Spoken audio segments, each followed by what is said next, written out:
What is your most embarrassing moment on the paintball field? And did it result in you running into a bunker? Well, I'd have to say I ran into a bunker so hard. It's pregnant now. No, I'm just joking.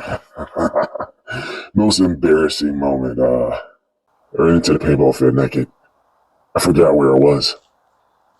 That was pretty I'm embarrassing. sorry, you did what? Don't you just walk into the paintball field, naked? No? Clearly something is wrong with you. That's my first time ever hearing of that.